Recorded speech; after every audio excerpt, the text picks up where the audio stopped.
Welcome to our quantum deep dive. You know, there is an entire invisible universe streaming through you right this very second. And in this explainer, which is based on the work of Jörg Always Schneepatt, we're going to go hunting for its most mysterious resident, the antineutrino. Yeah, we're talking about a particle that passes through you by the trillions every single second. It carries messages from the fiery hearts of exploding stars, from the hum of nuclear reactors, and even from the very core of our own planet. So what's the catch? Well, it's almost completely, totally undetectable. So here's our game plan. Think of it like a cosmic detective story. First, we'll identify our ghost. Then, we'll trace its discovery all the way back to what was basically a crime scene in physics. After that, we'll build a profile, figure out how on earth you even hunt for it, and finally, try to decode the incredible messages it carries. Messages about our own existence.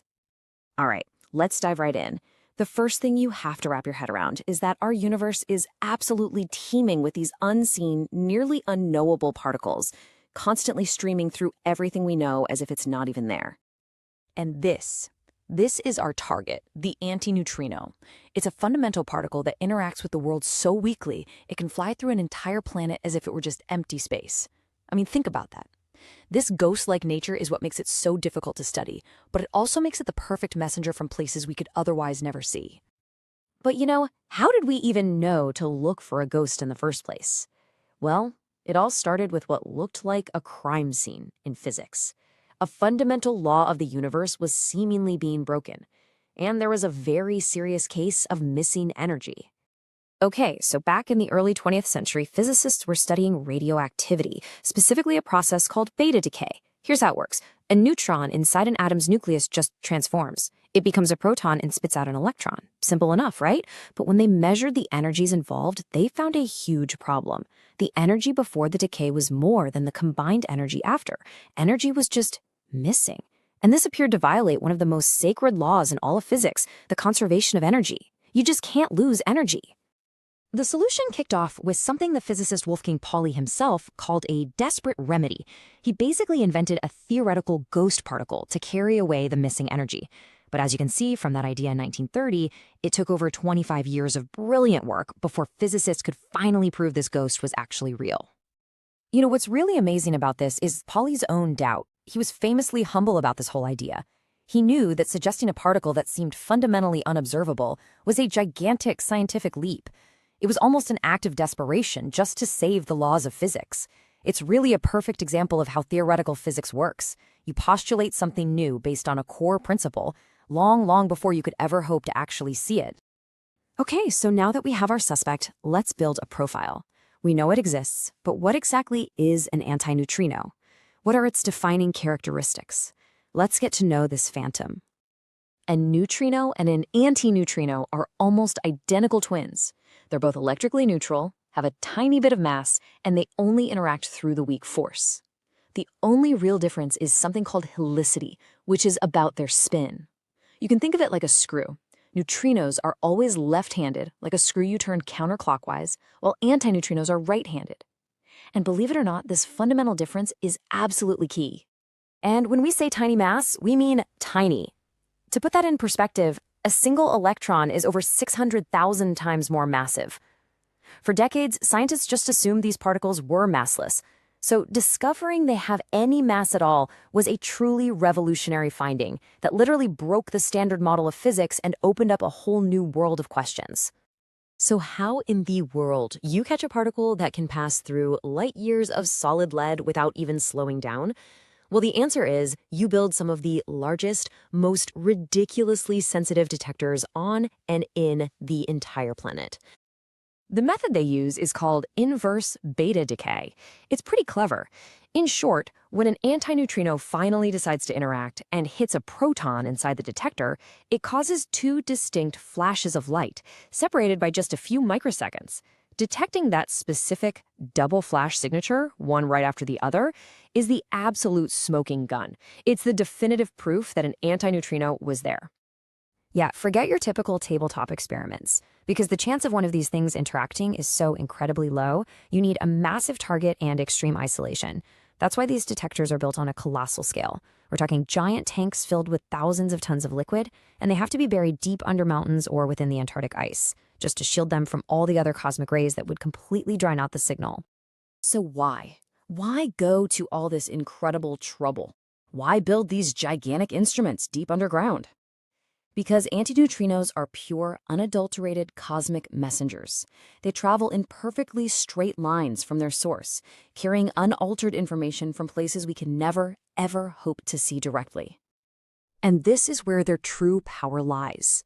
Antineutrinos coming from a nuclear reactor can reveal its inner workings. If they come from a dying star, they give us an early warning and an inside look at the explosion itself. And the so-called geoneutrinos that stream out from the Earth's core actually help us map the radioactive engine that's driving our planet's geology. Right, and this has huge real-world implications. I mean, imagine being able to monitor a nuclear reactor from kilometers away without ever needing to step inside. Just by measuring the flow and energy of the antineutrinos it's emitting, international bodies can verify that a reactor is being used for peaceful power generation and that its nuclear fuel isn't being diverted. It's basically a non-invasive, totally unjammable monitoring tool that could be crucial for global security.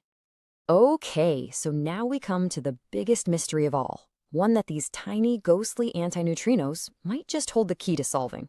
And it's a big one, the very reason for our own existence. This is a question known as the Majorana hypothesis. And it's a mind-bender. What if neutrinos are their own antiparticles? If that's true, it means the antineutrino and the neutrino are fundamentally the same particle, just spinning in different directions. That would be a revolution in physics, and it could help explain a really profound imbalance in the cosmos. So here's the problem. The Big Bang should have created equal amounts of matter and antimatter. And whenever matter and antimatter meet, they annihilate each other, leaving behind nothing but pure energy. So, by all rights, the universe should be empty. But it's not. We're here. All the stars, planets, and galaxies we see are made of matter. So the question is, where did all the antimatter go? Why did a tiny fraction of matter survive? The leading theory is that a tiny asymmetry in our little ghost particle could be the answer. If neutrinos and antineutrinos behaved just slightly differently in the chaos of the early universe, it could have created a small surplus of matter. And that tiny, tiny surplus is, well, it's everything we see today. And there are massive new experiments being built right now to hunt for that exact difference.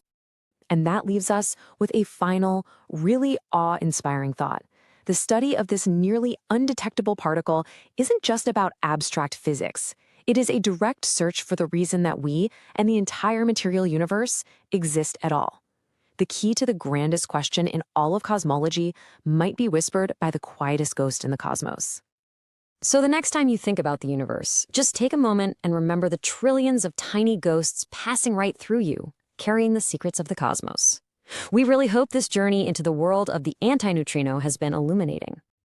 And to learn more and read the original essay this was based on, just visit the website you see on your screen. Thanks so much for joining us, and goodbye. Schneppat.de is a private project by Jurgo Schneppat dedicated to promoting quantum technology. Its mission is to present knowledge in a way that is clear, precise, and transparent for those just starting out, as well as for experts who wish to deepen their expertise. He firmly believes that education and access to well-structured information are the keys to unlocking the full potential of this future technology. If his work helps you realize your own visions and actively and consciously shape quantum technology, then the goal of his project has been achieved.